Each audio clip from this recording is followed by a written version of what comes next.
ressemblance, et qu'il domine sur les poissons de la mer, sur les oiseaux du ciel, sur le bétail, sur toute la terre, et sur tous les reptiles qui rampent sur la terre. Dieu créa l'homme à son image.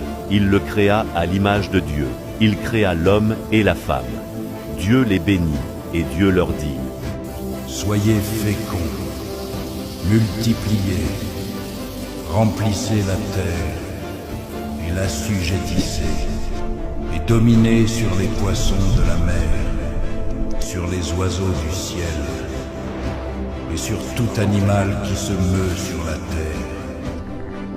Voici, je vous donne toute herbe portant de la semence, et qui est à la surface de toute la terre, et tout arbre ayant en lui du fruit d'arbre, et portant de la semence. Ce sera votre nourriture. Et à tout animal de la terre, à tout oiseau du ciel, et à tout ce qui se meut sur la terre, ayant en soi un souffle de vie. Je donne toute herbe verte pour nourriture. Et cela fut ainsi. Dieu vit tout ce qu'il avait fait, et voici, cela était très bon. Ainsi, il y eut un soir, et il y eut un matin. Ce fut le 6e jour. Ainsi furent terminés les cieux et la terre, et toute leur armée. Dieu acheva au 7e jour son œuvre, celle qu'il avait faite. Et il se reposa ce jour-là de toute son œuvre. Dieu bénit le 7e jour, et il le sanctifia, car ce jour-là, il se reposa de toute son œuvre de création.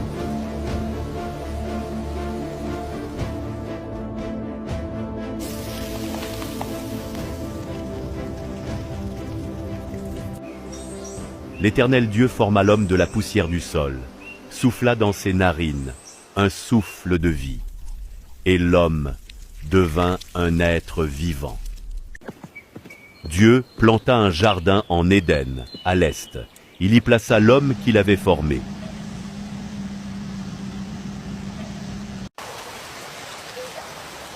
Du sol, il fit pousser toutes sortes d'arbres agréables à voir et bons à manger.